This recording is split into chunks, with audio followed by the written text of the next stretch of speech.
not long ago. In my recent live stream, knife fighting, martial arts training, and teaching, I had a ridiculous person come in leaving a ridiculous comment, and they were wresting the scriptures. And I was training knife fighting martial arts and teaching it, which is something that could be used in self-defense. And that person wrote, wrested the scriptures and wrote, "He that live by the sword shall die by the sword. You're predicting your own death." And they wrote, "You're promoting violence." Okay, which is like false accusations and a very ridiculous, wicked lies. Okay, so not only are they wresting the scriptures, attacking the truth of the scriptures and what God teaches, they're wresting God's word, twisting God's word. So I'm going to talk about this topic. Okay, so here's the truth. God allows for self-defense, and it's not a virtue to be harmless. As a man, your role is to be a protector, and I guess I have to teach this now to the effeminized public. At least a significant percentage of men now that are effeminate and not in touch with core masculinity. And part of manliness is being dangerous. See? There's no virtue in being weak and harmless, where that's held up like a virtue now by a lot of people. Like veganism, it comes to mind too, where it's like a virtue, a good person doesn't eat meat because an animal dies for you to eat a steak or something like this. Okay, maybe we should do PETA, people eating tasty animals. Okay, I didn't come up with that, I heard it somewhere, so it stuck to mind. So here we go. God allows for self-defense. So it is not true that it's evil to practice martial arts. And it's not evil for American Christians to have a shotgun at home or a semi-auto firearm or whatever weapon that they have for self-defense to be able to defend their homes and their lives, okay? And that's actually part of biblical masculinity, where it's like if somebody show up in my chat and they live in Texas, they're Christian. It's like, "Oh, I'm a Christian, Mike." And it's like, they talk and they go like, "Yeah, I don't have self-defense weapons." I'd be like, "I recommend you get some." Like, especially if they have a wife and kids. And that's part of core masculinity, which many people now are so effeminate. So there's biologically, most men are biologically effeminate, where the average man has low T, L-tick men, low testosterone IQs, not by birth, genetics, but by lifestyle, okay? Meaning the average person is a lot dumber and weaker than they should be. And the average man is effeminate, spiritually, psychologically, and physically. So, and unfortunately, a lot of Christians are effeminate too, which is sin, the Bible says, being effeminate. God reproves effeminacy, see? So, let's divide masculinity, rightly divide. Well, masculinity, if you look just, masculinity is a thing. Most people do a little bit. Well, what is masculinity? There's psychological masculinity, like character. There's spiritual masculinity, and there's physical masculinity. So part of being a man is testosterone levels, see? And women have more estrogen and less testosterone than a man.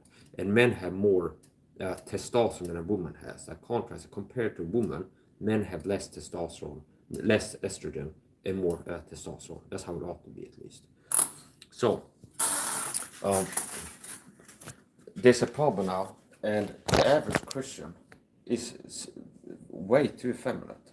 And part of masculinity, so you have natural masculinity, manliness, which is like your character, your mind, and then your body, okay? And these are aspects of a human creature that lost people have too, like psychology and biology. And then you have the spiritual level, which is like unique to saved people, Christians, where you can have any level of spirituality. Like how spiritually masculine are you as a Christian? You don't have a spiritual walk as a lost person. You're spiritually dead. That's the point. The person left a comment in my recent video where I was training and teaching knife fighting martial arts, which is a useful self-defense skill. It's something that is useful to get better at. And don't come in writing comments and I haven't clicked the like button. You're going to get blocked. People that come and leaving comments and I haven't clicked the like button, which I can tell when they say, "I only be live for 4 minutes," so the views haven't started popping in yet. And the longer I stay live, the more viewers I will have. So one of the benefits of being live early like this and like having a comment, go hello, stop worrying, and they didn't click like button. That's not to get you blocked a lot of time. So anyway, the person got blocked. Another one bites the dust. Another one bites the dust. Another one bites the dust. Yeah, so that's the point. Masculinity is under attack, and the average man has had his masculinity robbed. The thief come not but for to kill, steal, and to destroy, and come that my life have more abundantly. So, Christ Jesus is not for pathology. It's not for people being mentally ill, physically ill, and men being effeminate, womanly, and women being masculine. Okay, but in this world system now, there's a concerted effort, like a push to effeminize men and masculinize women. And one of the ways that they work to get women more masculine is by normalization in pop culture. Okay, so pop culture is part of how to control the masses. So part of the psychology is we want to have women be less womanly, more masculine. So normalize it, where traditionally throughout history, if you look at stories, an archetypical like type of story, and it's pretty much been the same throughout history.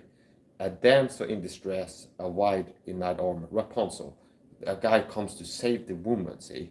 She's in trouble. He climbs up her hair, and she has long hair, which is also feminine, because the Bible reproves men. Does not nature self teach you? If a man has long hair, it's a shame to him, or something like this. Okay? Which is why long haircuts are effeminate, meaning it's not masculine to have long hair. And I don't care who I offend about that.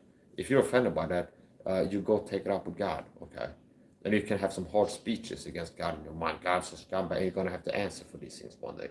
All of these hard speeches which you as an ungodly sinner, ungodly, have spoken against the Lord Almighty, you're going to have to give an account to that one day. And when you're going to be sent into the lake of fire for eternity, how bad that's going to be, just how painful, degrees of painfulness, will vary based on how wicked you were. That's my personal different opinion, by the way. Meaning, and what are based on one verse is treasuring up wrath unto the day of wrath, revelation of the righteous judgment of God. There's a verse in Romans that when I read it, I see it looks like it indicates that there's that if you have something where God says there's like people are lost and they're working to like lay up, treasure up, like store up wrath. It's kind of like if you like have a shovel and you like throw money into some kind of wheelbarrow and that take to the walk. It's like you're in the act of storing up more money. Okay, now wrath. It's like you're living sinfully, you're doing wicked stuff, and one day you're gonna have to pay the bill. Okay, for the wages of sin is death. Okay, and the second death is what you should really be concerned about. Okay, so anyways, the point. So I believe it is degrees of bad in hell as there are degrees of good in heaven. If you read the Bible, you can see that these people will be rewarded, and some people have better eternity in heaven. Now, there's no level that's bad in heaven, and there's no level that's good in the lake of fire. Okay, so I do believe there's degrees of good in heaven and degrees of bad in the lake of fire. So, for an example, let's say a man who died 1 year after reaching the age of accountability, and they were like an average guy. Okay. And they lived like 1 year after reaching age accountability and like sinning avidly. And they die lost and they go to the lake of fire. I don't believe they're going to have it as bad in the lake of fire as Adolf Hitler.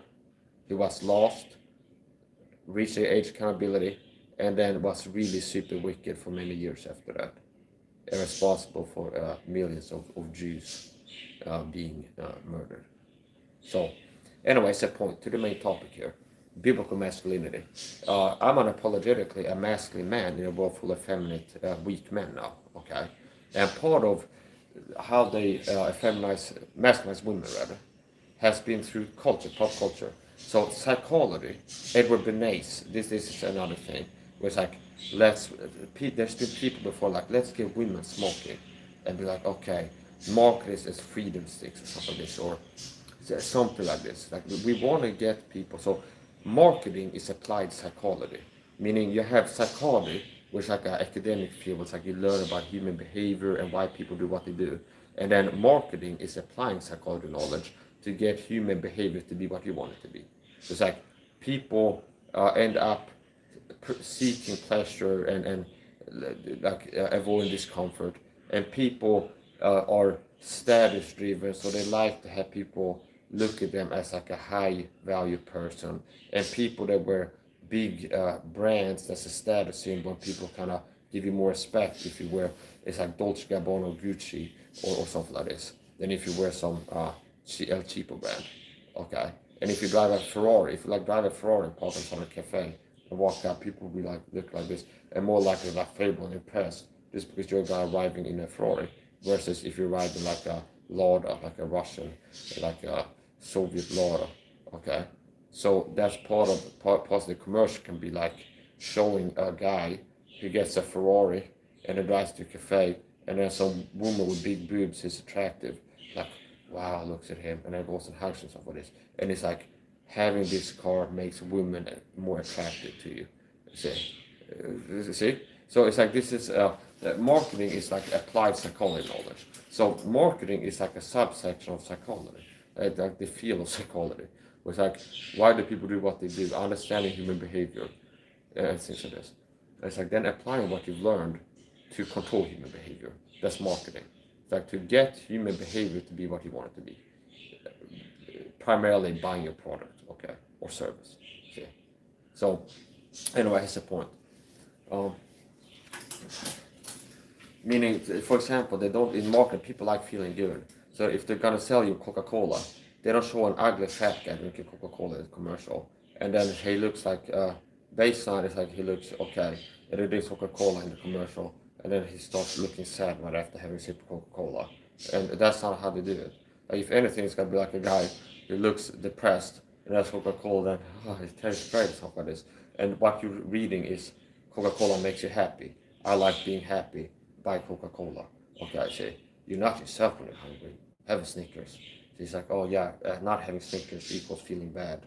Having a Snickers equals feeling good and being a better you. Okay, and then also part of that is sugar withdrawal. And I'm getting into now my theory that sugar is a drug. So I classify sugar as a drug. Okay, and it doesn't really fulfill like all the criteria for being like a drug completely, but it's still it works to look at it as a drug. It's something that people use to state regulate themselves, to like emotionally regulate themselves, to make themselves feel good when they feel bad. It's something that gives you like a surge of feel good stuff. Okay, so if you have Coca-Cola, like your brain lights up like somebody that's done coke or something like this, or similar to it, with like these certain things like this what we call a sugar rush, sugar high. A case study was an incel fat person, okay, which was one of my study subjects, okay, and he was publicly like having a food addiction, and he was fat and mentally and physically unwell. So in this one person, correlating with being a food addict, eating high sugar meals and junk food, was being fat and mentally ill. Okay, I see. Abraham Hoffer, when he dealt with people that had schizophrenia, he would tell them and quit the junk.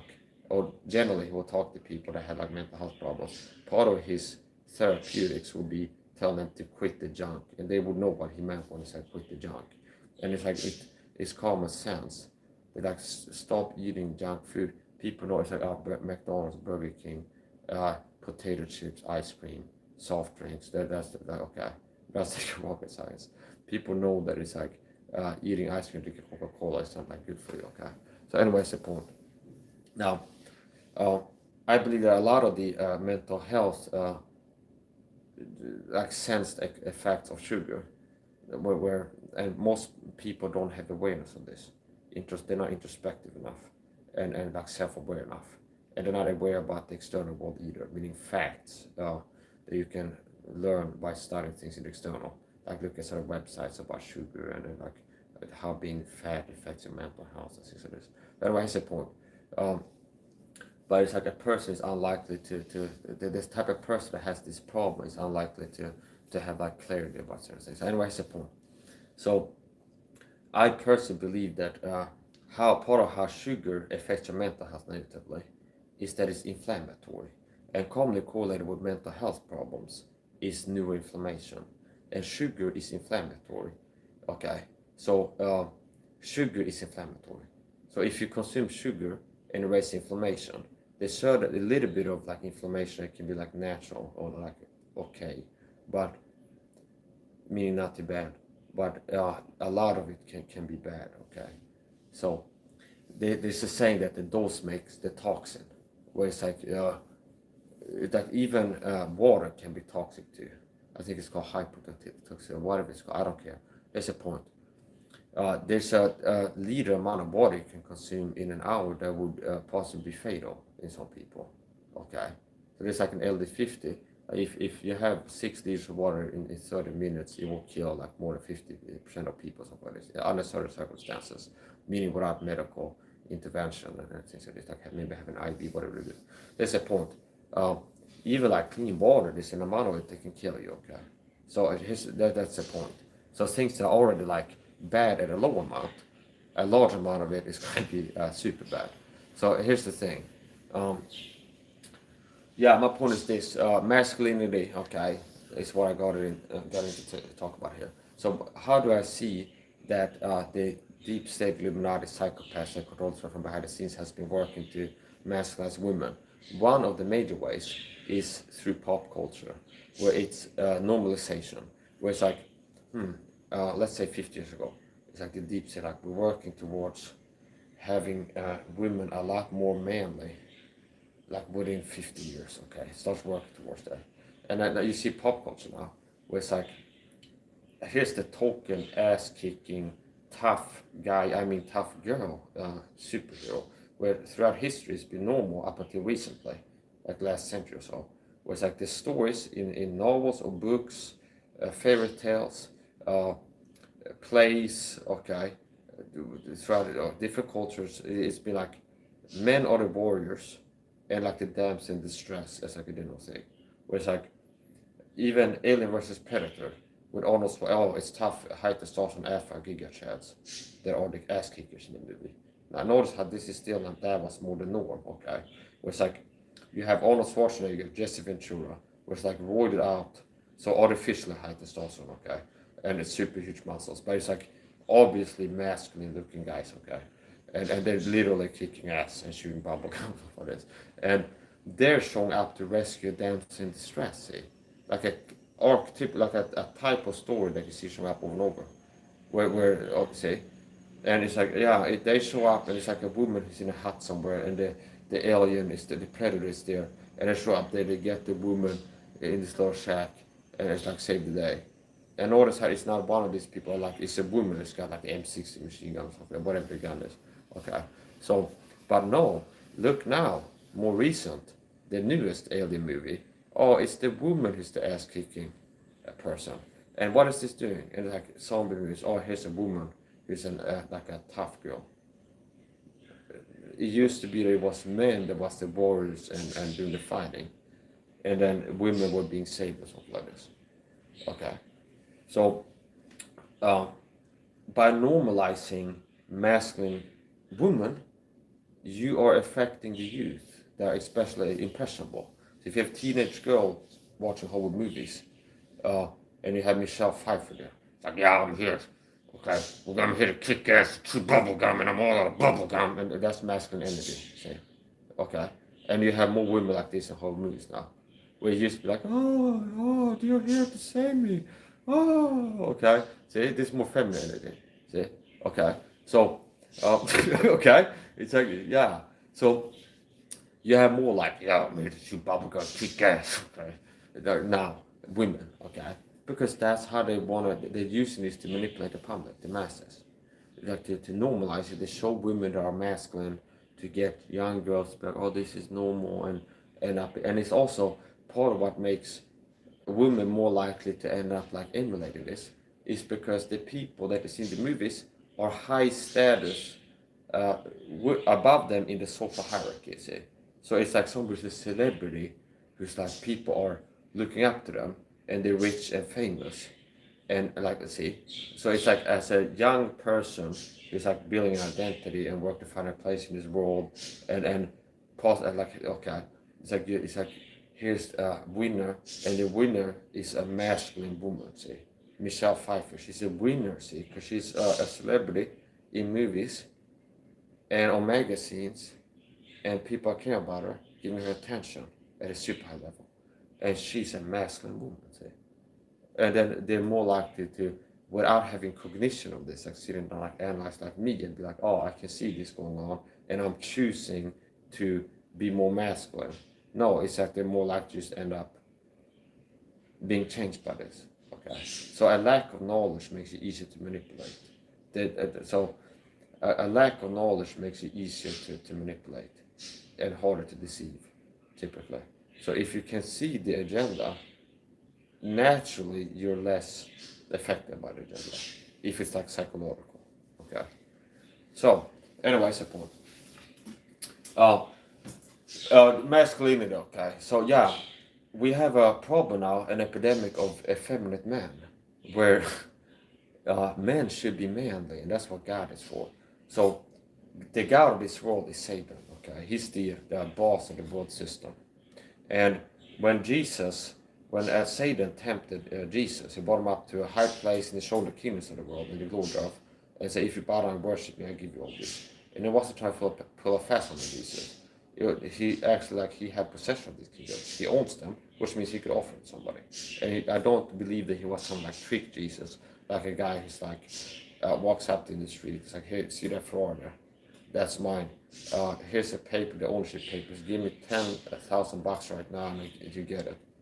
And then it's like you walk off. He walks off with the money, and then as you try getting the car or something like this, the cops come. Like it's like the guy scammed you. It wasn't his car. Like he sold you a bridge. Okay. So, anyways, the point. That is a proof text for Satan controlling the kingdoms of this world, as far as I'm concerned. And also, I made an insertion and I started backing up with some scriptures. Okay. Which are what is called like extra, whatever. It's like I'm teaching what the scripture are teaching, referencing verses. So he showed, Satan brought Jesus up to a high place and showed the kingdoms of the world, the glory, the kingdoms of the world, and the glory, and offered him, like, if you bow down and worship me, I'll give you this. Why? Because it was his to give. He's the head of the world system. Now this is another thing I talked about before. Being one that can see in the matrix, I can see the truth. And that's part of what makes me targeted and like dangerous to the deep state of the mind. I can see the truth, okay? So that's the point. And analyze and do pattern recognition and connect the dots. So here's the thing.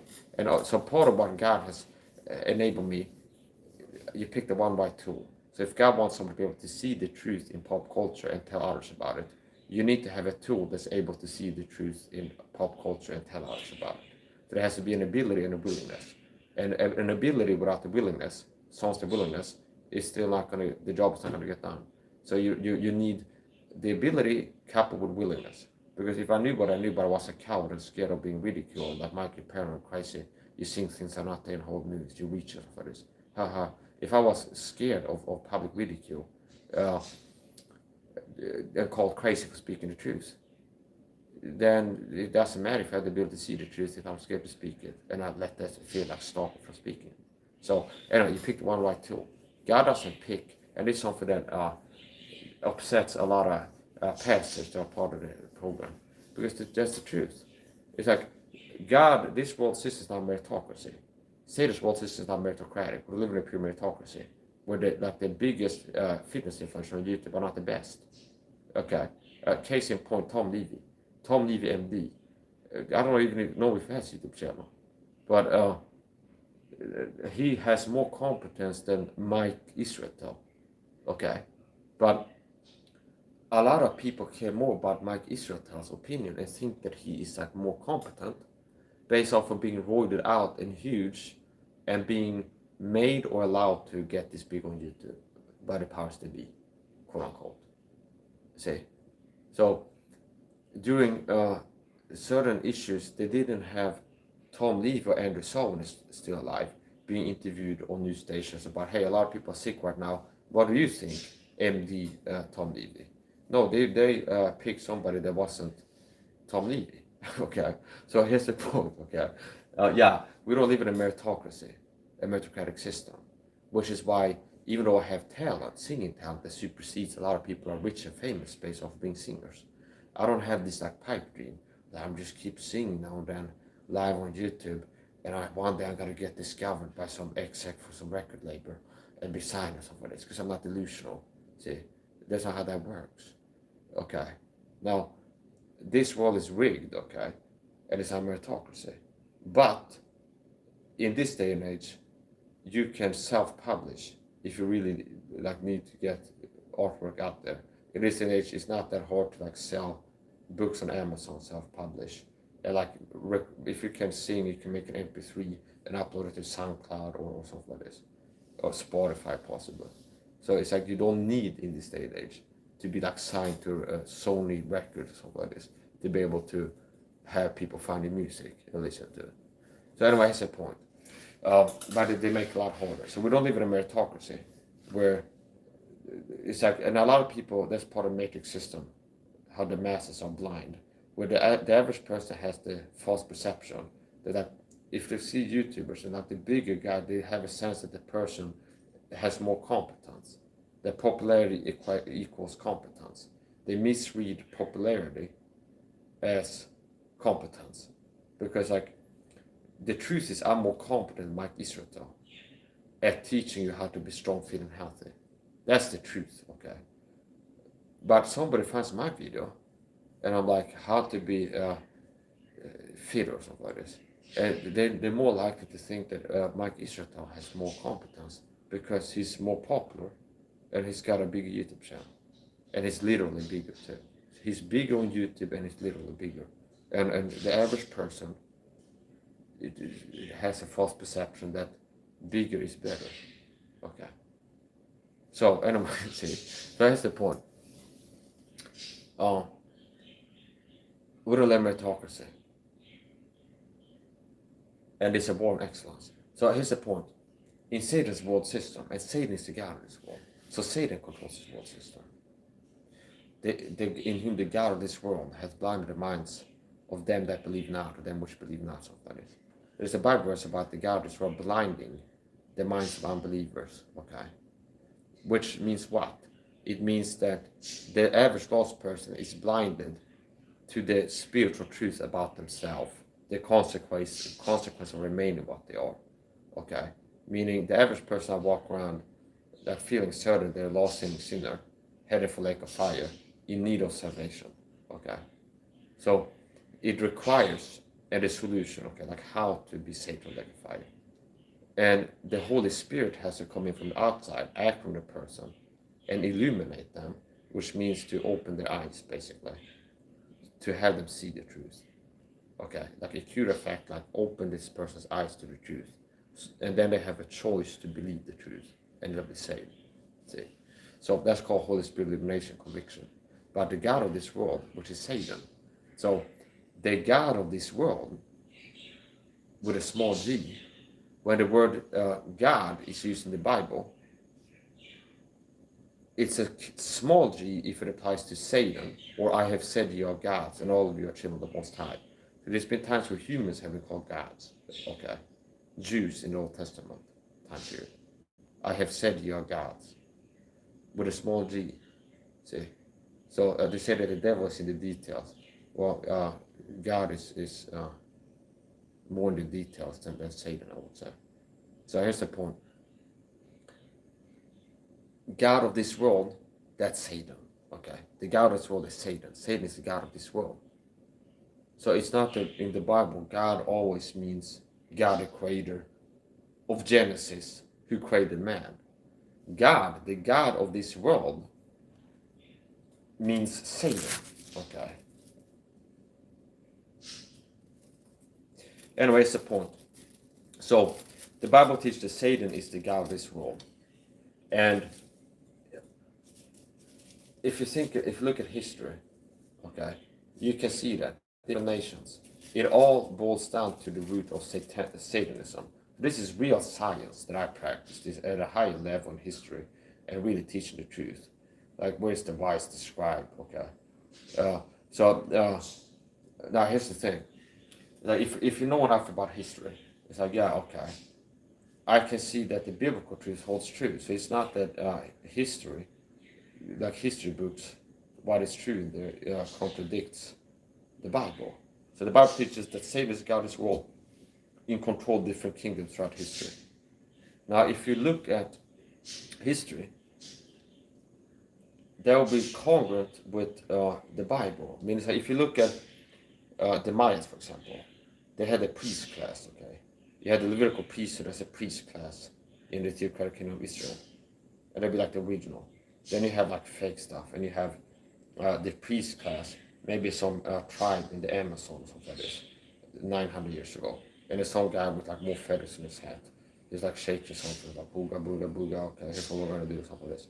And then he goes, ooh, something like this, he sees some stuff, and whatever, he serves some kind of role as a priest, some kind of spiritual person, shaman, something like this. That would be a priest class, see? Different types. There's a priest class, okay? Then you have the Jewish priest class, the Levites, Levitical priesthood. Then you have like the Mayan, and they had a priest class, like Apocalypto, Mel Gibson's movie Apocalypto. And you had a priest class there. And it's like, notice how Satan, I'm telling you, the Bible teaches Satan is in control of this world system and like the different kingdoms throughout history. And if you look at history, even secular sources, that doesn't contradict what I just said the Bible teaches. It's like, yeah, if it was true that Satan was controlling kingdoms, you'd expect like, oh yeah, this kingdom, Mayans, that work the tap of the spirit world where Satan resides, okay? It's like they end up doing what? They end up building pyramids and then doing human sacrifices to please this God that they're serving. See? These are the Gentile nations that you can read about in Romans, okay? So, so you have the priest class tapping into the spirit world, and then now they're contacting demons and his henchmen, and or his henchmen. And it's like, what do they end up with? The priest class. Murder. The thief coming up to kill and to steal and to destroy. See? So that lines up what the Bible teaches about the character of Satan. So these priests are like they're connecting to the spirit world, working to get information. They end up doing human sacrifice type of pyramids, which is what? Murdering people. And what's the Bible say about Satan, who resides in the spirit world? And the Bible says Satan controls the kingdoms of this world. Like he's the God of this world.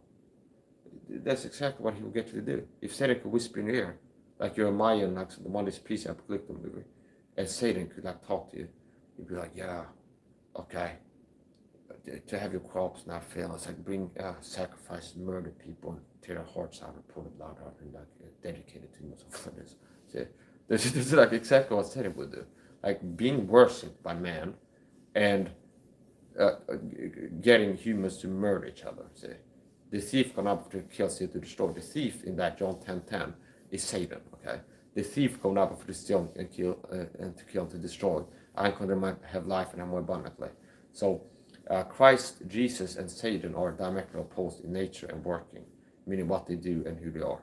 Okay, meaning Jesus Christ is altogether good, Satan is altogether bad.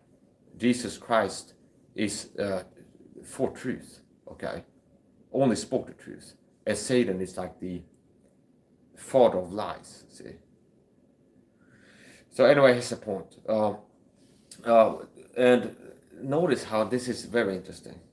How it's almost like Satan. Same thing when I can see the good Hollywood movies I talked about before. How these Illuminati psychopaths, satanic psychopaths, have an MO where they will tell on themselves cryptically. And most people don't lack the discernment to be able to do what I do and watch horror movies and find hidden truth in them. They lack discernment, okay? And you need discernment to be able to perceive the words or wise, the dark sayings. And that's the type of communication that they use in horror movies. It's emulating God, counterfeiting, words or the wise, the dark sayings, to perceive the see, because it's like veiled beneath the surface. And it's like cleverly, see, it's like it's cleverly coded into whole movies. Oh, you mean like God? Samson was type of Christ, put forth a little riddle, and this number 3 and 3. Like Jesus Christ spent 3 days and 3 nights before rising again, or Jonah spending 3 days in the whale's belly. See, so it's like his riddle they put forth had 3 in there. And Samson was a type of Christ. Oh, sorry. Okay. So this is going to be way over your head because I'm not making it simple English, this live stream, okay? So if you listen to this, you're unlikely to understand if I keep talking the same way. Okay, this is level 9,999,999,999,000 million billion trillion level English. Very hard. It is more than it's hard to understand in more ways than just linguistics. Okay, maybe you should listen when I spit this mystical slick shit. Okay, so but here's the point. Hello, Mike. Hello, Saruri. Okay, welcome. So, back to this. The god of this world is Satan. He's the god of this world system. And if you look throughout history, yeah, you can see that. The Mayans, they're the priest class. They tap into the spirit world. And it's like what they end up doing when they tap into the spirit world and they see like spiritual beings. And it's like what they get them to do is like, yeah, build pyramids and do human sacrifices, which means murder humans in worship to these spirit beings. So Satan is getting worshipped and humans are being murdered. The thief gone out to kill and to steal to destroy. When he speaks a lie, he's like murder. So Satan is described as a murderer. Somebody wants to murder people, want people to be murdered, and he's a liar. And notice how no more even Satan himself to transfigure. So he's a shapeshifter. And here's another thing. I believe that Satan can, and his demons, can control how they appear to human beings that tap into the spirit world in right ways. Through psychedelic drug use, like a bunch of organs, stuff like this. Or schizophrenic. If a schizophrenic is having the brain chemistry that makes them kind of an analog for LSD or something like this. Which like basically it's like they have the same end user effect as a guy who chooses to do LSD by having schizophrenia and is seeing trippy stuff and hearing voices and stuff like this. Like people report if they do a DMT trip, like I saw like a frog floating and heard a voice of the universe or something like this. Okay, so there's different ways that altered states that can produce auditory and visual hallucinations is one way to look at it. Another way to look at it is the brain, the human mind is tuned like a radio to the right frequency, and you're receiving things that are there. So one way to look at a paranoid schizophrenics auditory and visual hallucinations is to be like, well, it's CGI. It's like the brain is malfunctioning and producing visuals that are just like sourced, contained to the brain. Okay. Another way to look at it is this altered brain chemistry, altered state, makes them see things that are there. See, just as somebody doing DMT and they see some lizard flying through the sky or something like this. So notice there's different ways to skin a cat. There's different ways at arriving at an altered state. See, and they can be doing sweat lodges, where it's like extreme exhaustion, sleep deprivation. Somebody that's not schizophrenic, if they enjoy sleep deprivation, it could be like 4 days without sleep. Like at more than 20% of people start having hallucinations. Okay, from being sleep deprived. What is sleep deprivation? An extreme altered state. Yeah. So people that have been sleep deprived long enough talk about hallucinating. Other people can hallucinate by taking DMT or LSD, and you can hear about this on Droga's podcast. He's had a lot of episodes. People talk about the like trip experience, doing peyote, ayahuasca, or DMT, dimethyltryptamine, and Mike Tyson talked about licking the toad. Okay, so I guess that's one of these p-leaf screwed. So one of these type of frogs they have in the Amazon, where they lick them, and some of them can kill you, and I guess some of them can make you trip balls. Okay, now don't try it at home. Don't be licking frogs, people. Okay. Mike Tyson can lick all the frogs in the world. If I punch him, he's out. Don't they call you a young kid dynamite? Knock you out, Mike. Break your face. Break your hand. When I hit you in the face, Mike, it won't just be me hitting you. You'll feel like it was the entire Christian garden hitting you in the face, Mike. You break your hand and your face. Okay? That's right. So but I don't want you to be talking to me, okay? Don't be talking to me. Don't be asking me questions. Normally I only talk to Mike Tyson if I'm fornicating or something like this. But that's the point. Hello, Mike. It's still light outside. Have you eaten? You can get vitamins. Girl, do you love me not? I got 21 questions. I'm running down and out. We still have love for me, girl. Oh yeah, okay. Yo, what? Okay. I can get vitamins. I have vitamins. I got keys coming in from overseas. I buy kilos of vitamins here on Amazon. I'm in business with Jeff Bezos. Okay, ever since I got into business with Jeff Bezos, since I've been looking up, okay, and it's like, oh Mike, that's not true. Well, I send him money and he sends me products, so I'm in business with him. See, that is factually okay.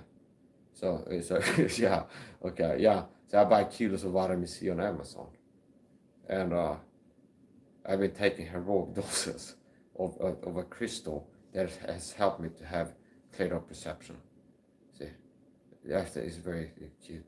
So, uh, you know how there's people that talk about crystals and they make them trip balls.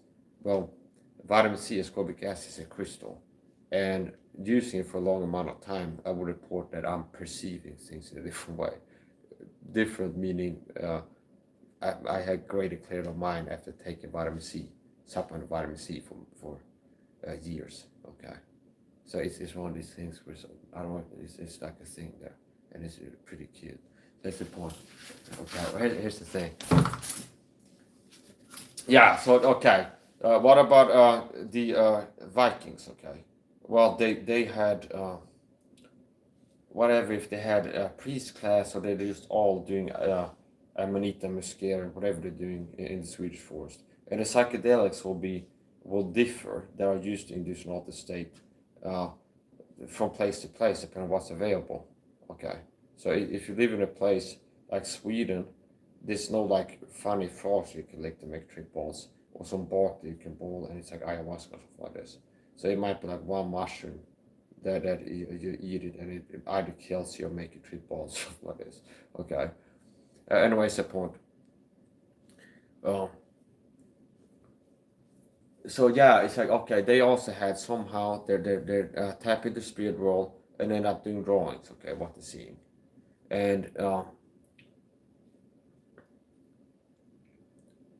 they have a creation myth in Asa through, which is like what you see in the Mad Max. It's like witness me, Valhalla.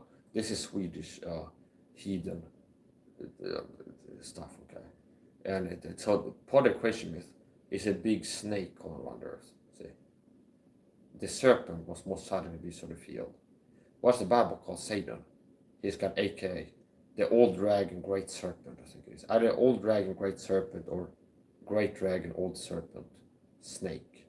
What about the Mayan priest class? Coming back to there, Quetzalcoatl, a feathered serpent, a flying serpent. So what I'm saying is, these people, the priest class or average Joes, find a way to tap into the spirit world. They see things, get communication. How do they do it? Induce an altered state, sleep deprivation, sweat lodges, or ingesting psychoactive psychedelic substances. And they see things, hear things, they receive communication. They're not painting what they see. And it's like feathered serpents, Quetzalcoatl. And it's like, what does Quetzalcoatl want to do? He commands human sacrifices, which is murder of humans while being worshipped, Quetzalcoatl, which is Satan in disguise. So Satan is being worshipped by humans being murdered, which is like Satan's character, being a murderer, a liar, and no more for Satan himself is transfigured into an angel of light or something like this. So I believe that demons, Satan, his demons, can choose how they appear to you. Even in the Norse mythology, it's like they have one of the creatures is a shapeshifter, where they can shift from a human to a crow or something like this. See, something that is flying with wings. Could be Loki, which is like a trickster. Yeah, okay. So that's the point. So basically, what I'm saying, all these different cultures that tap into spirit world, not being delivered like the Jews, who are tapping into the right God the right way. Okay. No, this like they get into spirit world and they're getting Satan, his demons communicate to them. And be like, we're the good guys, here's what we want to do. And it always leads to chaos and like murder and things like that. What about the Chinese people that had like the diviners, or like royal diviners or something like this? They end up their culture being on dragons. The Bible says that Satan, the great serpent, old dragon, or old dragon, great serpent. See, so what are the Chinese people, another kingdom of this world? Oh, they end up having like a almost worship, like a big part of it is the dragon. And what is the dragon in Chinese culture? Like a huge snake with wings or without. Okay, see. And the Bible says Satan is a dragon, okay, like a serpent, and how it fall from heaven. So which means he's in flight. Is how he got down. Another thing that I learned just myself understood reading the scriptures, either by the Holy Spirit. It's like how that fall from heaven or Lucifer, someone or something like this. I beheld Satan as lightning fall from heaven or something like this. So that part says lightning. It talks about Satan fall from heaven, cast out of heaven as lightning. What I see in there is it's testifying to the swiftness of his fall, where it wasn't he was like a glider, where it's like God from out of heaven, he's kind of like slowly descending. But like lightning is in heaven one moment, and like the next is touching earth. See? So it has to do with the swiftness of his expulsion, meaning that's what I see there. As I will say, as lightning cast or fell from heaven. So that what I see in there, God is teaching about like specifics. When Satan was cast out of heaven, it was like he was thrown out and became a glider, like an airplane run engine in the field and kind of glide. Okay, no, it's like he's in heaven and speed of light. See, when lightning begins up here, it's like less than a tenth of a second. It's touched ground already. See, it's like see. So Satan was here, he was cast out. See, so it wasn't like Satan was throughout 100 years like slowly drifting down to earth. I beheld Satan as lightning was cast from heaven. So anyway, what's I getting with this? Yeah, so basically Satan is the God of this world, and I can show that through pop culture and history. And the real truth is, so here's the thing.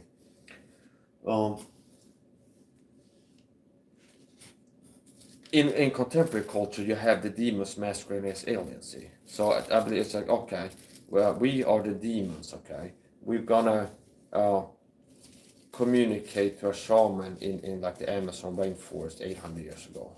It will make ourselves look like, I don't know, it's like a flying snake, okay? I used to flying snake, okay? Don't worry about what's going to happen after you die. As long as you keep me happy, you'll be good. Okay, whatever they tell me to do. Okay, and it's like, well, Satan's demons communicating to humans in America that tap into the spirit realm by use of psychedelics or having altered extreme states from other things. Okay, well, pick aliens. Look like aliens, like the little green men Martians with the big black eyes and like a oval shaped face like this that tapers to a point. Like that's what we look like to Americans sometimes if they take DMT. We appear as aliens. Aliens. Don't worry about dying. We're all one light. Okay, you return to the source when we die. They lose your fear of death, and they like have false sense of security. Some people report. I've heard them say when they talk about doing DMT or something like this on some trip. They're like, yeah, I lost my fear of death after that because I just feel like we're all the same energy and I will return to this source after I die. Something like this. It's like, if this is it's like you get a false sense of security. It's like really you should be afraid to die as a lost person and get like me and get saved. So you truly don't have reason to fear death, physical death. So anyway, it's the point. Effeminization of men and masculinization of women. So the average man is effeminate now, and physically, psychologically, in just every which way. So the average man now has a lot lower testosterone than they should have, which is why I'm a superhuman compared to the average person. People accuse me of being on meth because they see my strength, speed, stamina, punching power, things like this. A big part of that what it boils down to being ripped, lean muscle, athletic, fast, explosive, and having good stamina. It's like a lot of that boils down to not having low testosterone, okay? Is what it boils down to. Why do you think athletes, when they cheat, a lot of times it's testosterone they inject into themselves? Because it makes a bicyclist has more stamina and be able to move faster for longer, see? If it's a fighter, he's able to hit harder and move faster. And it's not just about the acute performance, where if you have this sort of testosterone in the bloodstream, like you have this effect. It's also walking around with high T for 6 months, okay, 25% more than the average guy. You're getting more out of whatever amount of hours of exercise you do. and the recovery time decreases, where it takes less time until your muscles stop being sore, you can exercise them again. So what is the point? So a lot of it boils down to my superior athleticism, energy is to not have low T. Okay. Why? Because God has taught me health, fitness, wisdom, and I've applied it diligently. And I end up. So what do you think? Commercials for testosterone clinics are the opposite of what Mike says. Say high testosterone physique performance. So visual indicators of testosterone having declined from a previous level is adipose tissue collection in the abdominal area especially. Okay. So as you age, you have lower testosterone naturally, which is why it's harder for you to stay fit the older you get. And it's more common to have like a slim build when you're in your 20s or 30s.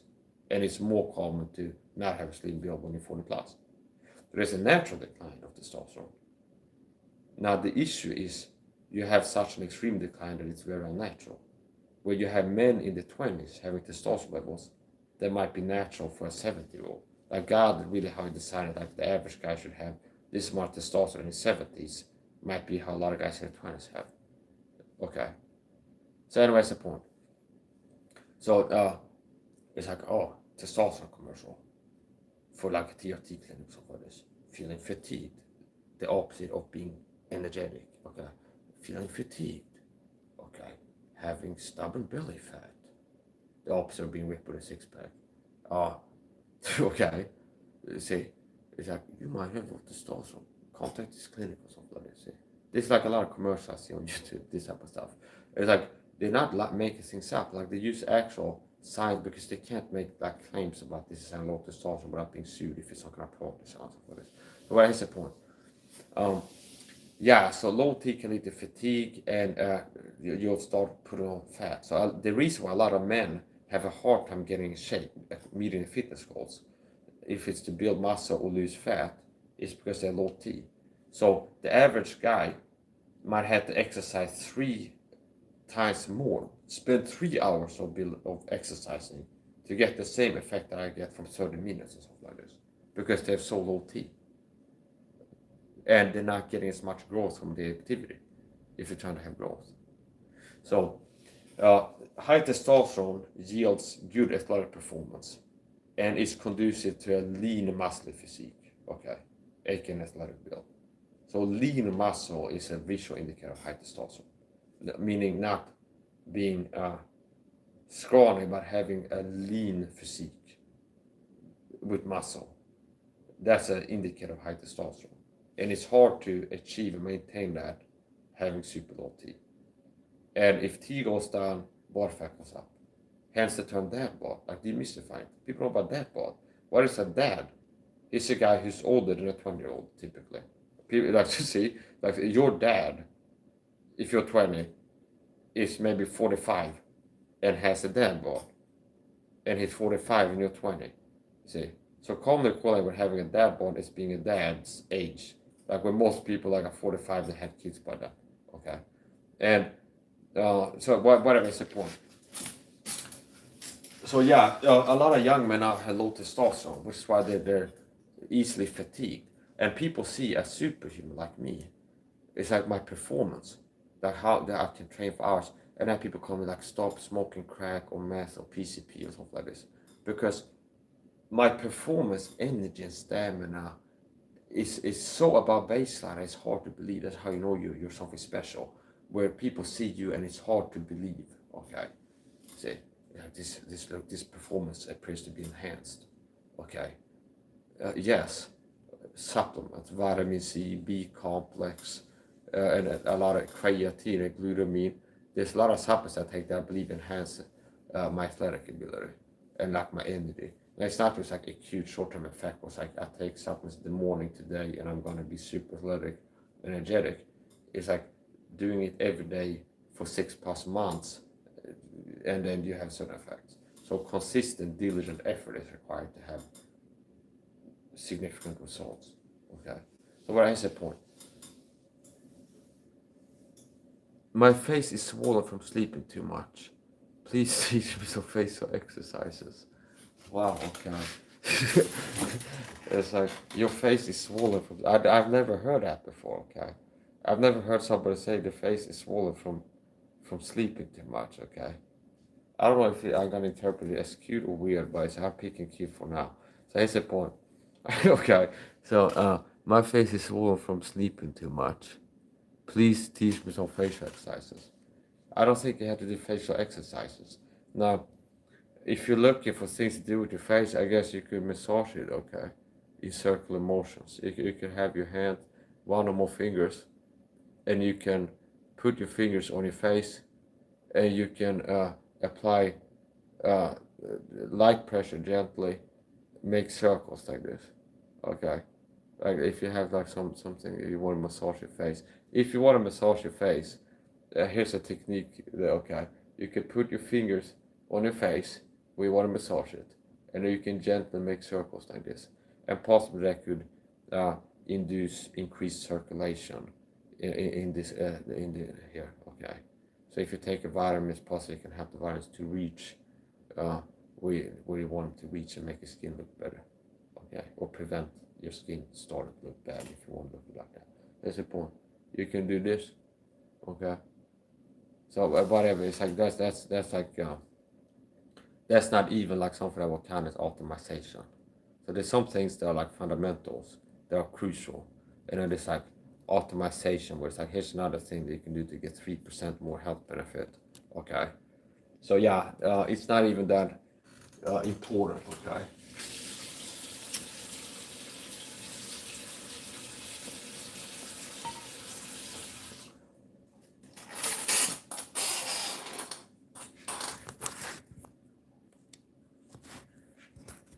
If you have a swollen face,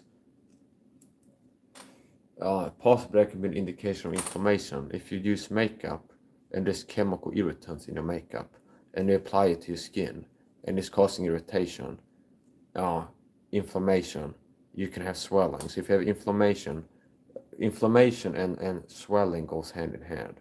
So possibly it could be not the sleep, but having toxins in your skin, irritating your skin and causing inflammation. If there's inflammation, you'll have swelling a lot of time. Inflamed areas will swell up a lot of time.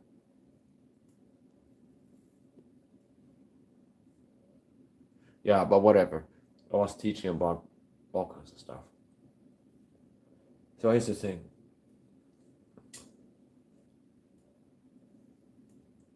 Say that the God is world, and you've had priest class people, the Mayans, the Vikings, whatever. You had people tapping into the spirit world they receive. They see and hear things. And another thing that I've theorized is like a schizophrenic, paranoid schizophrenic has auditory and or visual hallucinations. They could be experiencing the same thing as someone does DMT, where it's like they have altered brain chemistry, they're in an altered state, and they're seeing things that are there. That's a theory, okay?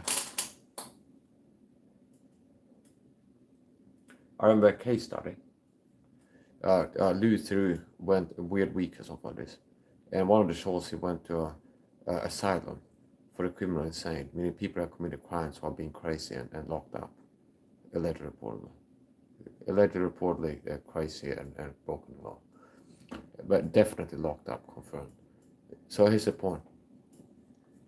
And one of them was like, "Hey, Luther is there," and it's like, "Oh, okay, can you tell us what happened the day you got put in?" Well, I had a conversion experience at a Pentecostal church, and I came home, and I saw a demon, and the voice of God came in and said, "Kill the demon," and then he beat the demon to death with a baseball bat, and then it's like, oh, he constitutes like he was his mom, so he beat his own mom to death, because her face looked like a demon, and the voice of God, quote unquote, said, "Kill the demon," which is exactly what Satan would be doing if he had control of a person's mind. Satan would be like, "I'm God, kill that demon," okay, and he yielded a murder of a human while getting a person to think that he's God. That's lines up what the Bible teaches about Satan and his character. So I believe that ranging from some to most to all, somewhere one of those paranoid schizophrenics they're seeing demons, okay? They're receiving communication from demons, okay? I've never heard a saved person, like somebody in the Bible, that was a Christian and then started hearing voices and being like afflicted, then and hearing voices and like seeing visions and murdering people because they saw demon faces and murdered someone. And then it's like, that I can't find it in the Bible.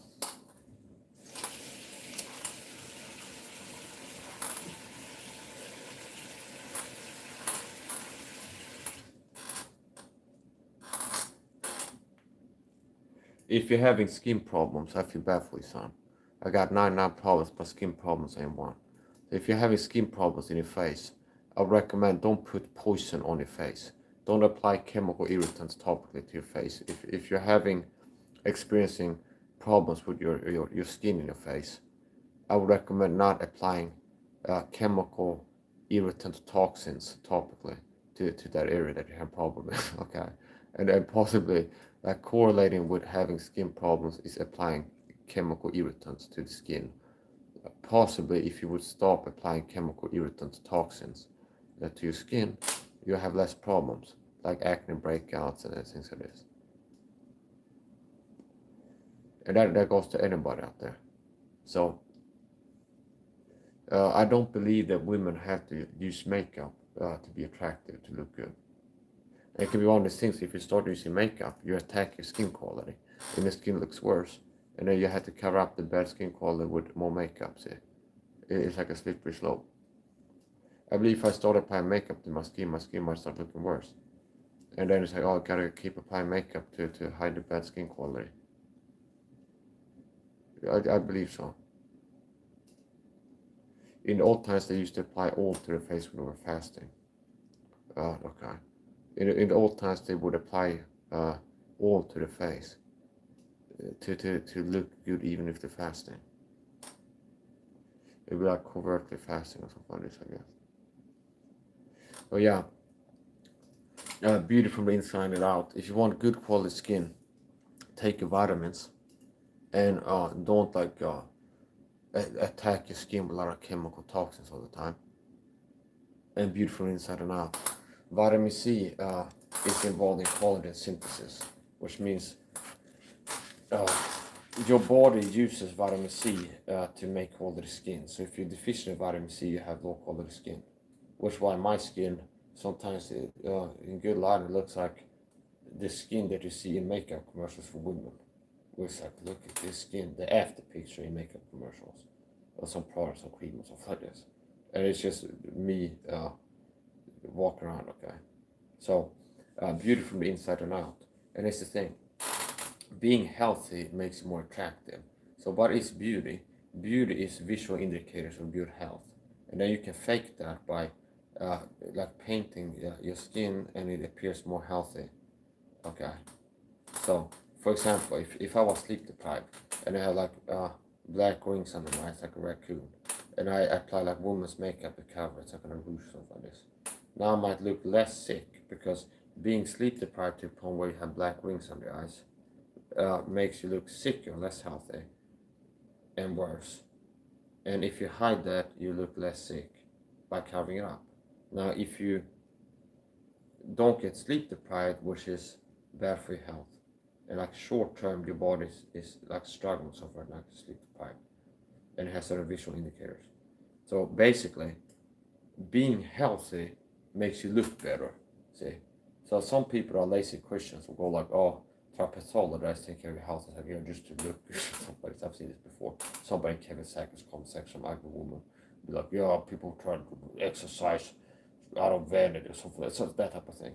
And it's just somebody's ugly and lazy and love of pleasures, love to eat junk food and not take care of their body. And it's like they want to pathologize people who are less morbid and pathological than they are. See?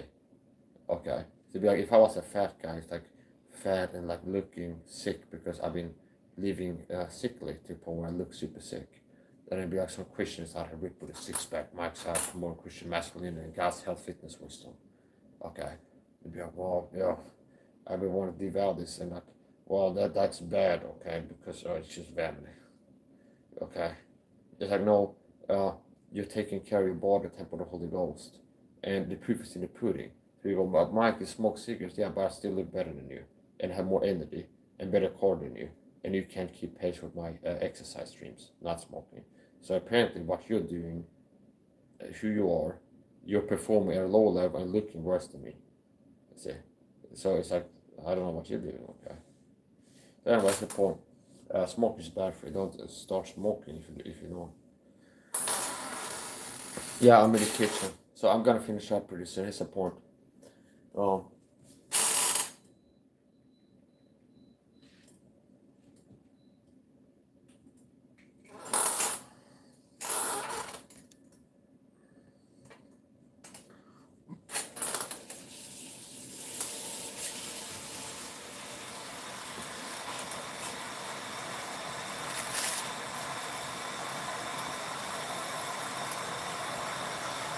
Be right back.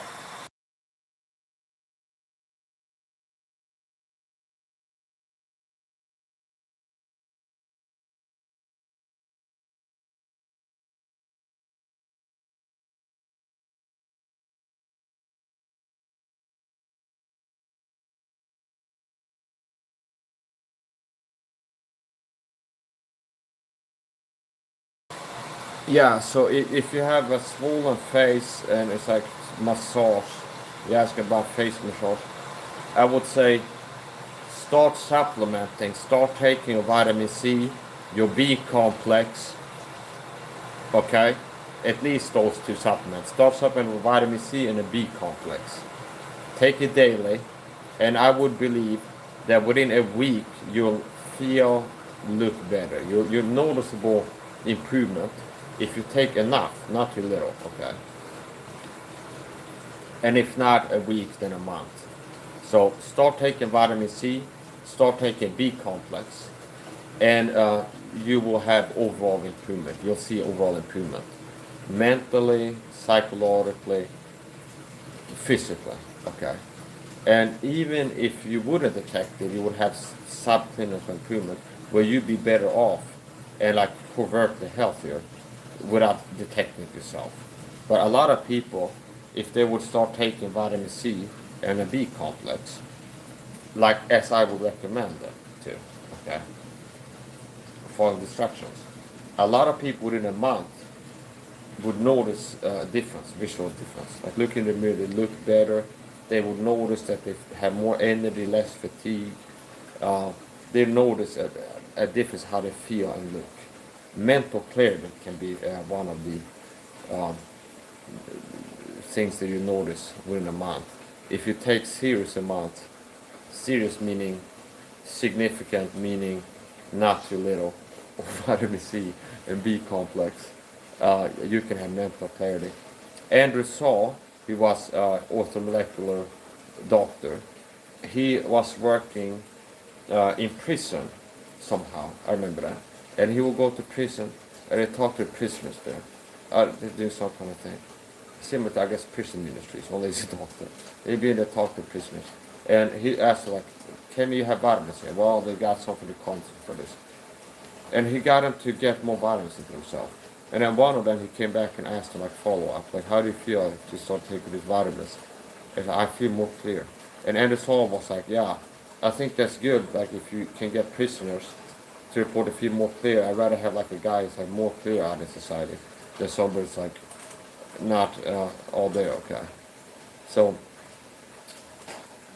whatever.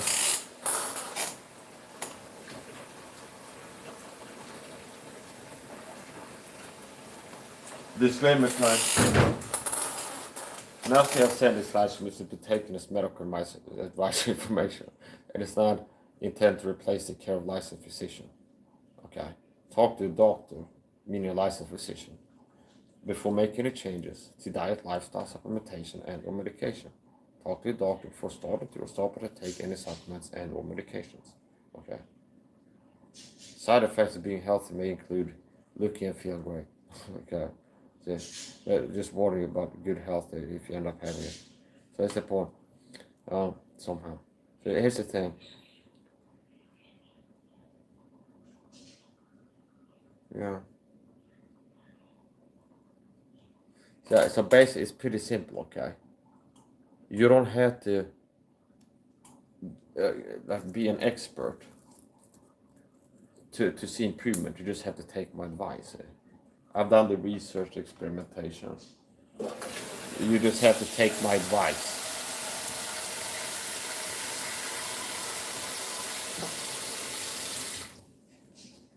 And you'll see improvement.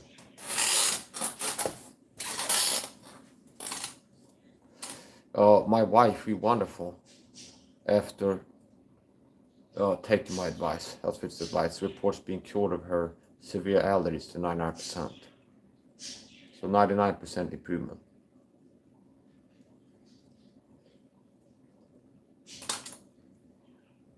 And before that, she went to the mainstream allopathic hospital. And they couldn't help her as well as I could, see. So apparently my competence supersedes the competence of people white coats and MD degrees in certain cases. As a case study, a Thai woman in her 20s suffering from severe allergies seeks care when her allergies have become so severe that she's having a hard time doing her work, which is knitting crochet items at this point in time. And it becomes like incrementally closer to impossible for her to do this work because she's reacting strongly to the yarn. And she goes to the big pharma hospital and they say, I got severe allergies, dog, okay? And they give her something. I don't know if it was antihistamines or what I gave her. But I gave her something, take this for allergies. And she said she took them as prescribed. And she said she felt a little bit better for a few days. And then the effect wore off. She didn't feel better after that. Like a little bit better for a few days and then not good anymore. Which in my personal opinion could possibly be attributable to placebo, the placebo effect. Where if you recently have seen a doctor in a white coat with MD degree, take me serious suit, it tells you, you come, hey, I got health problems, allergies. Take these medicines for your health problem. And you take it, you go home, and you take it, it's like, I'm taking this for my health problem. And it's like the recent experience, see? And then now it's like, it's been more days since you saw the doctor in that suit telling you're gonna be better from this. So that possibly could be attributed to the placebo effect. That she actually said right after she starts taking it for a few days, feels a little bit better. And then it didn't help anymore. If it feel like it helped a little for a few days, then it not help anymore. It's what she said. And after I show up into her life and practice God's medicine, which I've learned by praying to God and gaining health, fitness, wisdom, knowledge, understanding, which most people, fools, despise wisdom, knowledge, and instruction. And they eat the fruit their own way of not seeing health improvement by acquiring and applying health, fitness, wisdom. But anyway, when I came into life, I started practicing God's medicine, what I call God's medicine, because I've learned how to improve health, and I created God with having acquired this competence. This understanding and applied understanding is going to have an effect. So, health, fitness, wisdom. She reports getting better, like meaning I start telling her, here's my protocol, do this. That's it daily. Like good patient compliance, or at least decent. And she reports feeling better and better slowly. And better and better and better and better and better and better and better and better. See? To the point where she reports being 99% cured, like 99% better. See? So, here's the thing. When Moses and Aaron had a showdown with Pharaoh and his magicians, like his sorcerers, they did likewise also with enchantments. I think it's Exodus 7, 1:11. And there wasn't, they cast out the rods became the serpent, and it was like a showdown. But Moses and Aaron's rods, the serpent, was more powerful and consumed, like destroyed out the snake. In my view, this is teaching on the type of medicine I practice that comes from God. He's helping know this, versus the big pharmakia system. See, you can search pharmakia and look at the words there. Pharmacy, pharmakia, big pharma. See, so we'll get into etymology now, and like linguistics. That's the point. But basically what I'm saying, of these type of things are many things to say and hard to be able to see that you're dull of hearing. Okay, so the problem is the average Christian that is so low level compared to me that like even if I put in like a lot of effort to explain things, people will still be like not accepting it. And it's not as much as an IQ issue as a lack of will to know the truth. See? So whatever is the point. Fools despise wisdom, knowledge, and instruction.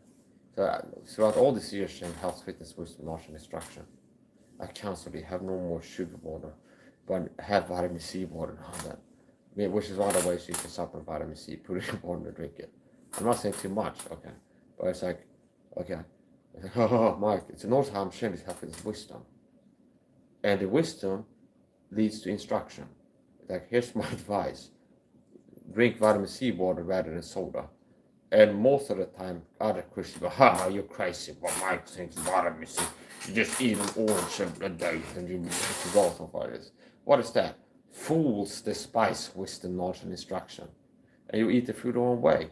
But some of these people are remarking and scoff at me. Maybe they had a health crisis that could have been avoided if they would have been here looking to learn, taking my advice, and not have this rejecting attitude. Okay? And I'm not talking about just the vitamin C, but like the wholesale, the protocol to learn Gentile of Sweden, as I like to call it. Okay? And it's part of like subjugated disease and controlling disease from the shadows with my collaborators. And like I don't know about it. Here's the point. Okay, the point is this. Yeah, okay. So yeah. Tough stuff. If I die of a heart attack tonight, I was on one hell of a run. Glory. I was out here looking great, doing great, being extraordinary. A lot of men died mediocre. See? A lot of men, unfortunately, died mediocre, where they never amounted to something special. They were never extraordinary in any area. I've been extraordinary in different ways, undeniable. I've been in extraordinary shape. I think it's 1 in 10,000 men have a six-pack. And that's something that's good, objectively. It's like women will find men with a six-pack more attractive than guys with a beer belly, sexually. Like if you get a dating site, it's an experiment, and you have like the people doing the test make fake accounts, and it's a guy's like fat with a beer belly in his 20s, and it's a guy who's ripped with a six-pack, having a profile picture, and I see how many people swipe and not swipe, and like answer his DMs or something like this.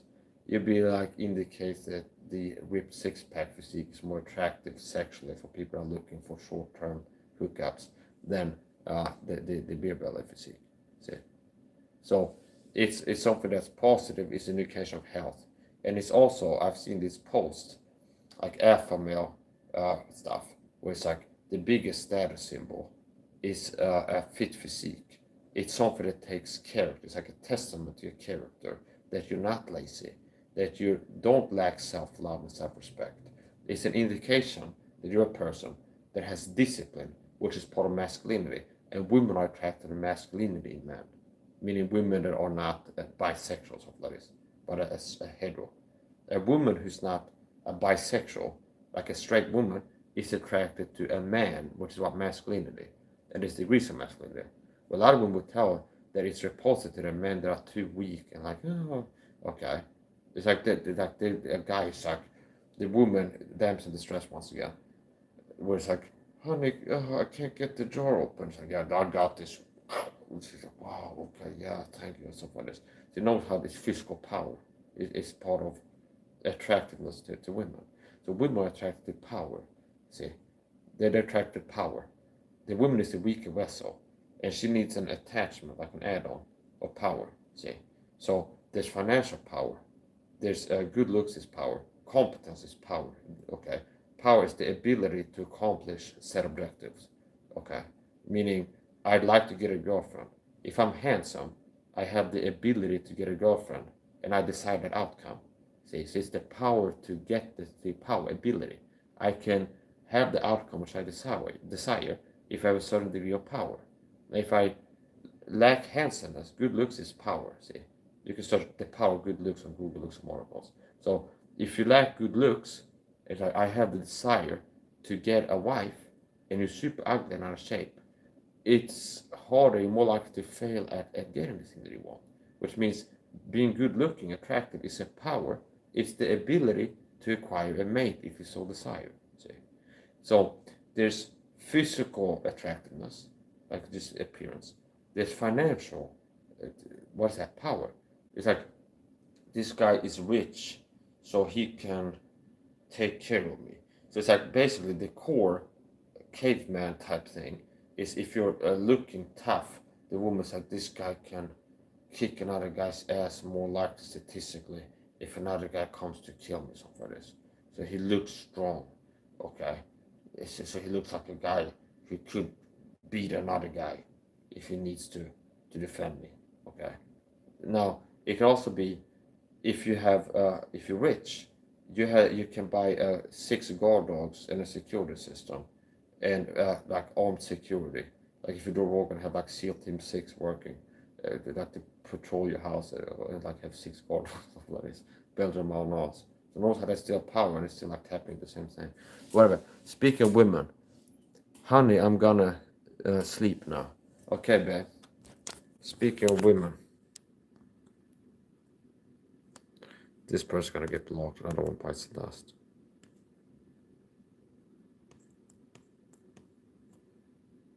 Honey, I'm gonna sleep now. Okay. You can tell them in the chat before you go away, if you're still watching, about your allergies become better for vitamin C and other things I tell you. More recently, I've gotten to start using natural Lepo soap in the shower, which is more improvement.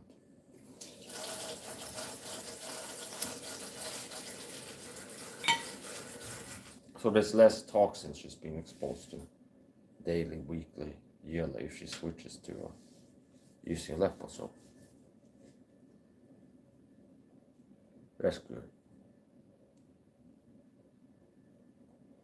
So yeah, a man's role is being the protector and also being a leader of the woman, generally a leader.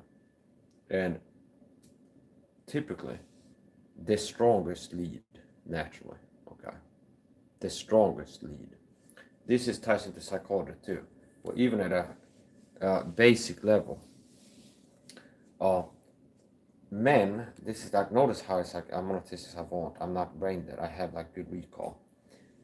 Politicians with deeper voice registries are more likely to get elected president or prime minister. Benjamin Netanyahu would be one example. What is a deep voice an indicator of? High testosterone. What is testosterone? The power hormone biologically that makes you more bold, courageous, and tough, and like willing to fight, and like not a coward basically. So testosterone is the masculinity hormone that is part of, like, alpha is like a man, alpha is like also leaders. See? So there's studies to show that politicians with deeper voices are more likely to get picked to be like leader of a country, like this. See, Benjamin Netanyahu would be one example.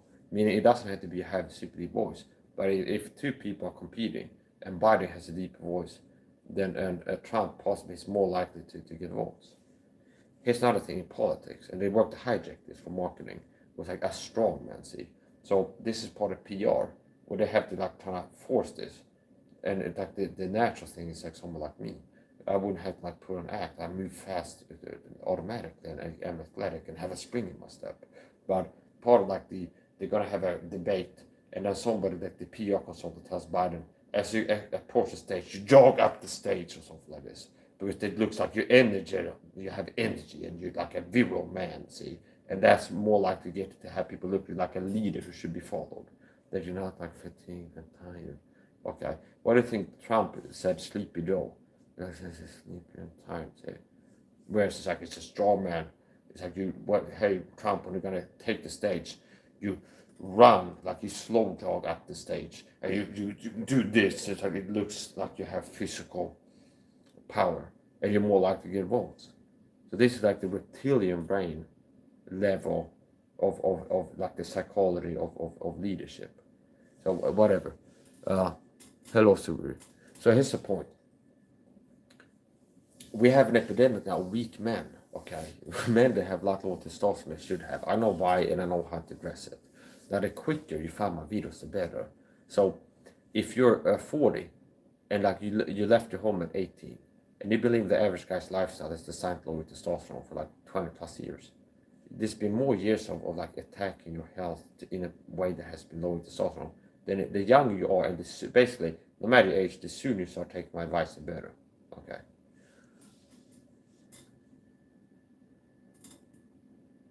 Yeah, okay, I'm gonna finish up and call and say goodnight to we. So here's the point.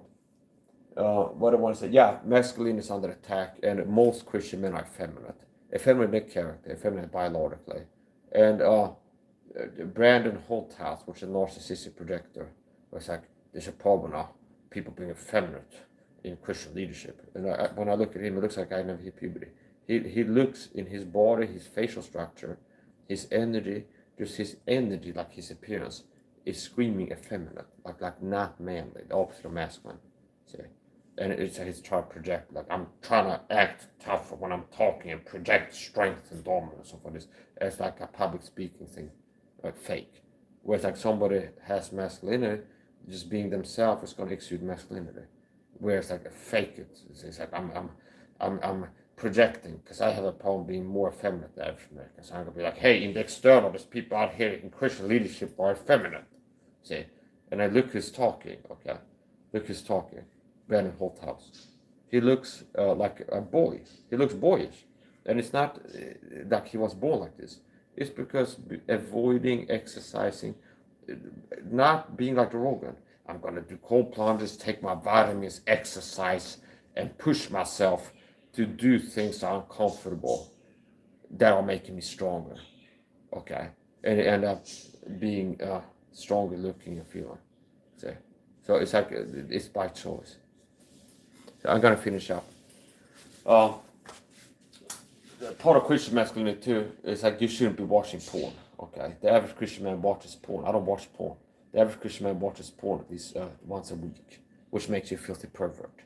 Proving that, it's like I'm saying it's perverted to watch porn. I can argue for that intelligently. Okay, so I'm saying if you watch porn once a week, you're perverted. You're a Christian watching porn. You're perverted. It's perverted. It's a matter of degrees. So if I would go out in the middle of the night and sneak up in people's living rooms and look at a couple having sex and I play with myself, you'd be like, this guy's a pervert and people talk. Now, if I engage in the same sexuality virtually, that's normalized. See?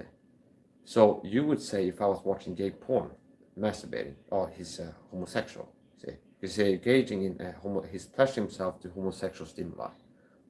Now, if you take it in the real world, that is more obvious. But you wouldn't say, oh, you're not gay if you watch gay porn masturbating, Mike. As long as you don't do it physically. Okay? But if most porn is looking at a man and a woman who are strangers, not you, having sex with each other, and you pleasure yourself, which is voyeur, and it's like a peeping Tom thing. Where it's the same thing that people, if they go and like look to somebody when a couple having sex and pleasure, but that guy's a filthy pervert. But it's the same sexuality virtually, only not doing it physically to like flesh and blood people, say. Okay. So that is perverted.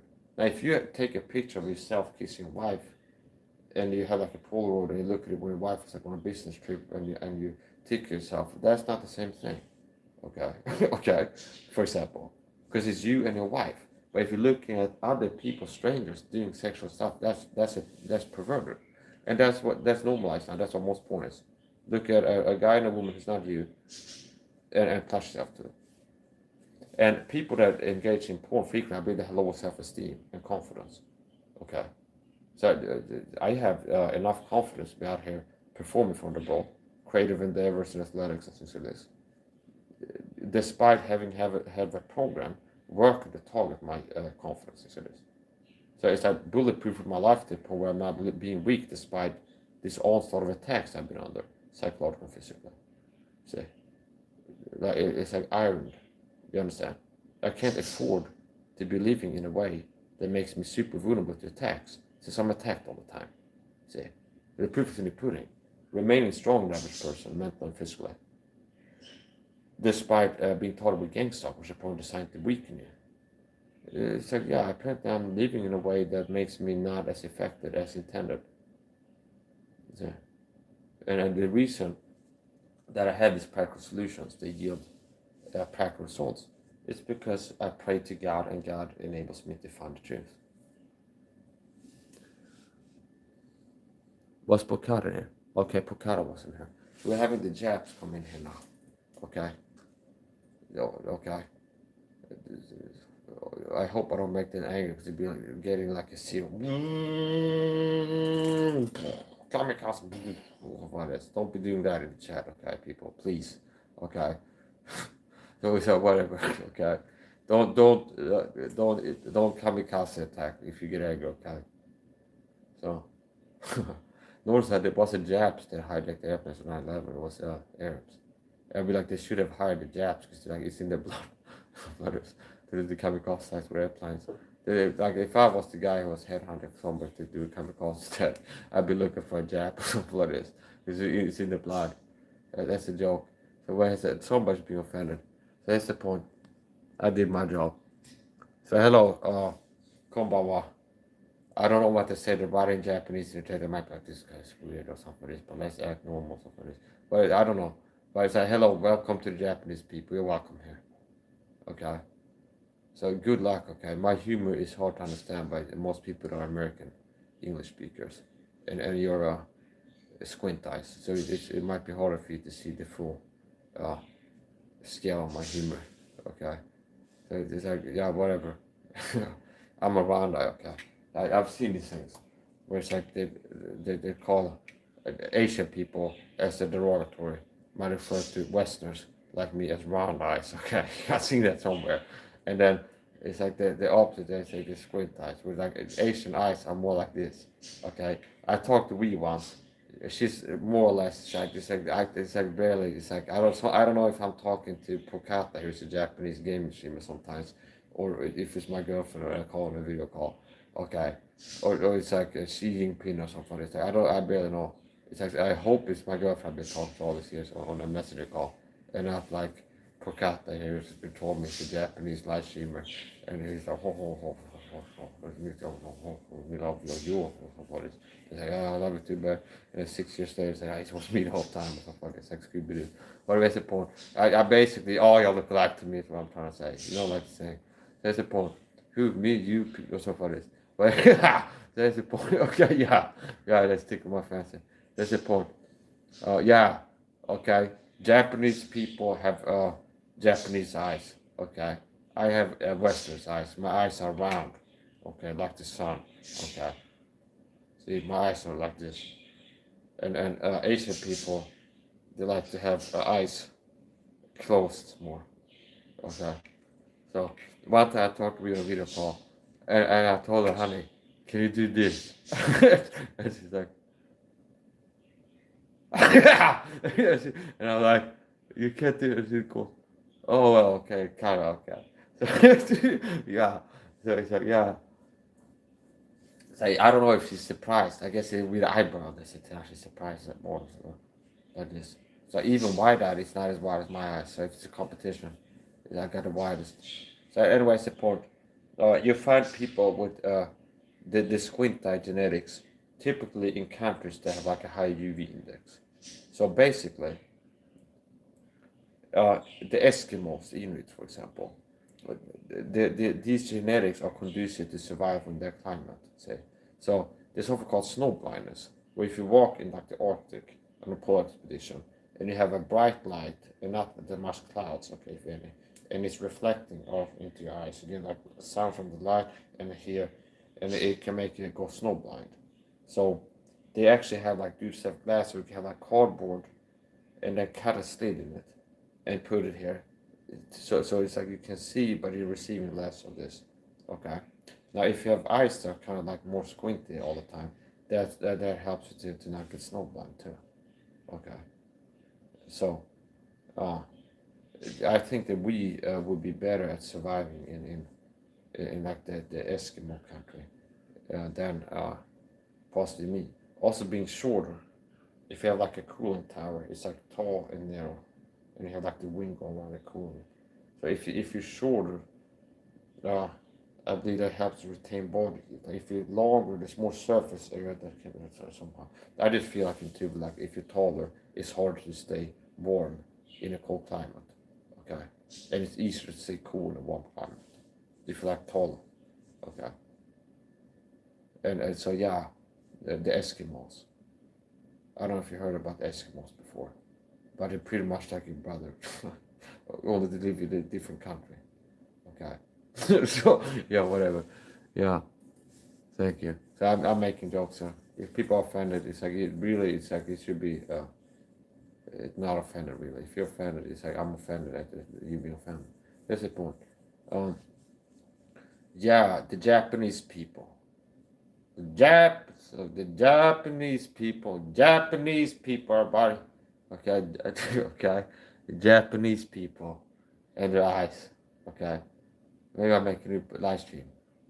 The Japs and their eyes, something like this, and then we'll talk about this more. So the Japanese people and their eyes. Okay. So anyway, thank you for your visit. Okay. Thank you for your visit to Pukata-san. Thank you for your visit to Sariri-chan, the Japanese YouTubers. There's another guy. I was up on the Tsuyochi, his live stream. And they had a guy called DJ Hato come up there. And it's like, I used the ability to show off my radio voice to him because he's like a DJ Hato. And it's like every time he comes up, I need to show both my vocal skills. I go like, you're watching Mike SAHA live on YouTube, something like this. He's like, hey, look at me, go no hands. And he's like, okay, this is not too bad, so what is? But it's like, yeah, so whatever. It's like, I had to phone it to him. So whatever, here's the point. DJ Hato, okay.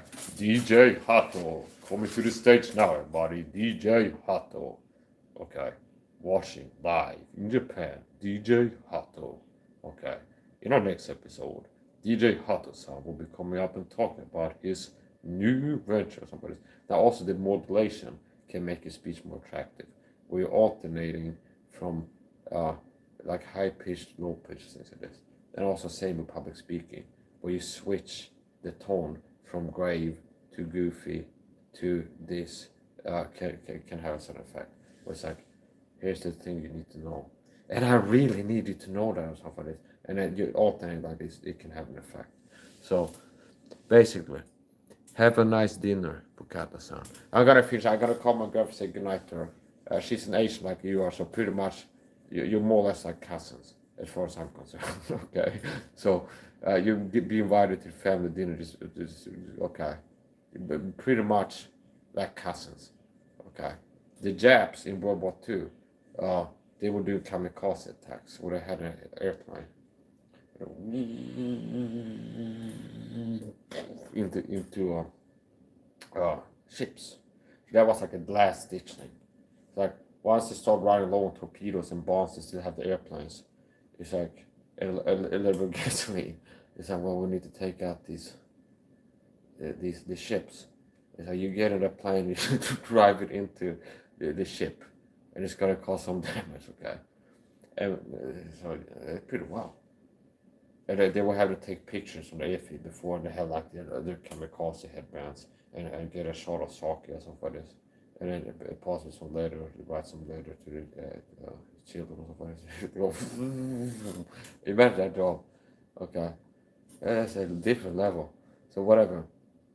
Now Japan is also a culture where suicide has been like an honorable thing.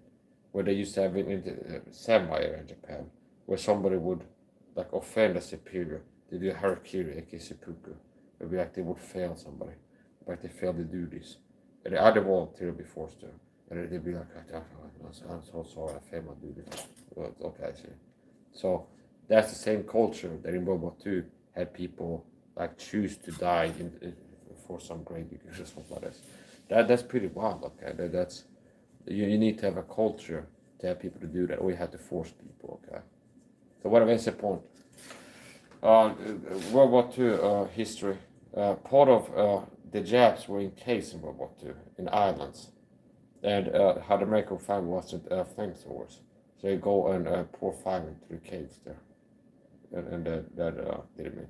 So either you die from burn damage or from oxygen deprivation because the fire will burn that consume available oxygen in the environment, and you choke to death. Like in a submarine after a certain amount of time. They have oxygen scrubbers that candles that put out oxygen. But eventually like you're gonna run out of oxygen and you die. So whatever is the point, I'm gonna finish up. And don't be flying airplanes into my house if you gotta find about these jokes, okay? So whatever, that's gonna be the end of the video. I'm gonna finish up. There's a war masculinity. Most men are casualties, still alive, which means you can be healed up and get back into battle. So, as a man, as a Christian man, don't watch porn, okay? Take your vitamins, say your prayers, and be a real American. Read the Bible, say your prayers, take your vitamins, and don't watch porn. Now I'm gonna end that, and I will do another disclaimer. Nothing I said in this video is particular as medical advice information. It's pure my personal belief and opinion, and it's not intended to replace the care of a licensed physician. Talk to a doctor before starting or stopping to take any supplements and or medications. Talk to a doctor, licensed physician, before taking any of the advice or recommendations you've heard in this video when I've been talking to people in the chat asking questions. So that's the point. I gotta finish up. Pokata-san is a Japanese gaming streamer. Sarira-chan is a Japanese streamer too. She's a cat streamer, a Neko streamer. She streams live cat. She's got a cat. Okay. It looks similar to Garfield. And Pokata doesn't have pet streams to my knowledge, but he does gaming streams. And he plays kind of simple games where it looks like something you could play on like a PlayStation 1 or something like that. NES. Possibly. He plays like old school games. Games that have like old look like 2D games. Or 3D but at a low level. So if you want to see a Japanese gaming stream, you can check out Pokata-san. And if you want to see a Japanese live streaming podcaster, you can check out Sarira-chan. I've been a guest on her channel a few times. Now some of them she might have removed the streams, but I've been a guest on her stream a few times. She's been a guest on my stream before. If you want to see me and Sarira's past podcast on my channel, you can search Sarira on my channel. And you'll find past live streams where she's been a guest. I've been a guest on a few her streams too. So I'm gonna finish up. This is gonna be the end of the video. Take care of yourself. Bye. We'll see if I go live cooking later on.